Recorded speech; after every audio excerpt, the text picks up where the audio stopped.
U.S. Secretary Chuck Hagel bisita sa Pilipinas.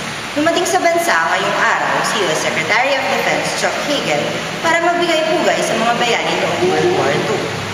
Pangunahing aktibidad ni Secretary Hagel ay ang pagbisita sa puntod ng mga bayani sa Manila American Cemetery at Memorial Cemetery sa Taguig City.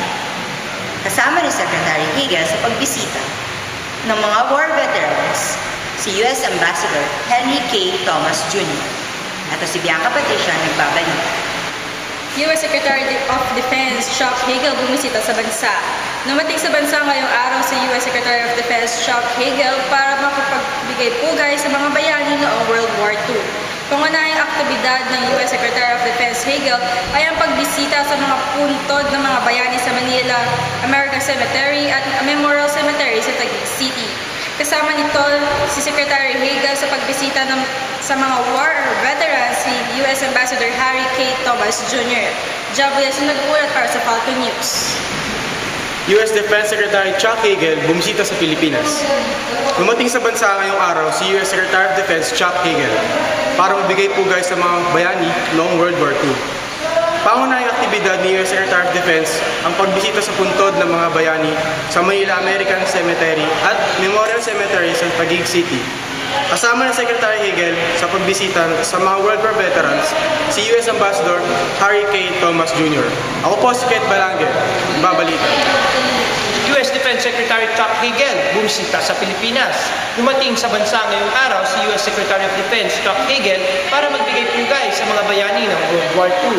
Pangunahing aktibidad ni Secretary Hagel ay ang pagbisita sa puntod ng mga bayani sa Manila American Cemetery at Memorial Cemetery sa Taguig City. Kasama ni Secretary Hagel sa pagbisita sa mga war veterans si U.S. Ambassador Harry Thomas Jr. Mula sa tagapagbalita ng katotohanan, Jerson Tradisyon para sa Falcon News Express. U.S. Secretary of Defense Chuck Hagel dumating ngayon sa Pilipinas. Dumating sa bansa ngayong araw si U.S. Secretary of Defense Chuck Hagel upang magbigay pugay sa mga bayani noong World War II. Pangunahing aktibidad ni U.S. Secretary Hagel ay ang pagbisita sa puntod ng mga bayani sa Manila American Cemetery at Memorial Cemetery sa Taguig City. Kasama ni Secretary Hagel sa pagbisita sa mga war veterans ay si Ambassador Harry K. Thomas Jr.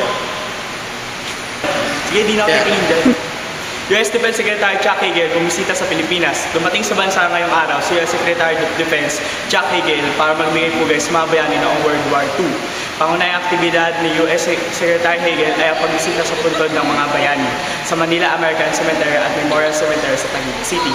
Kasama ni Secretary Hagel sa pagbisita sa mga war veterans ay si U.S. Ambassador Harry K. Thomas Jr. Asahan pa rin ang monsoon rain sa malaking bahagi ng bansa dahil sa patuloy na paghatak ng Bagyong Maring sa hanging habagat. Huling namataan ng pag-asa ng Bagyong Maring sa layong 595 km sa silangan, hilagang silangan ng Itbayat, Batanes. Sa ganito na malakas ng hangin mula sa sentro na umaabot sa 95 km per hour at pugsong 120 km per hour. Bumilis ang kilos sa 19 km per hour at pagbago ng direksyon pahilaga. Kahit mabilis na ang kilos nito, sa Webes pa rin naasahan na lalabas sa Philippine Air Responsibility. Base sa Track Weather Central, posibleng lumakas at maging isang typhoon ng bagyo habang nasa loob ng PAR. Kaya naman patuloy ito pinag-iitingan ng hanging habagat hanggang araw ng Biyernes. Sa loob ng 24 oras mula alas 8 ng umaga kahapon hanggang alas 8 ng umaga kaninang umaga na itala ang pinakamaraming ulan sa weather station ng Pag-asa sa Sanglipoy, Cavite. Jabalisi nag-uulat para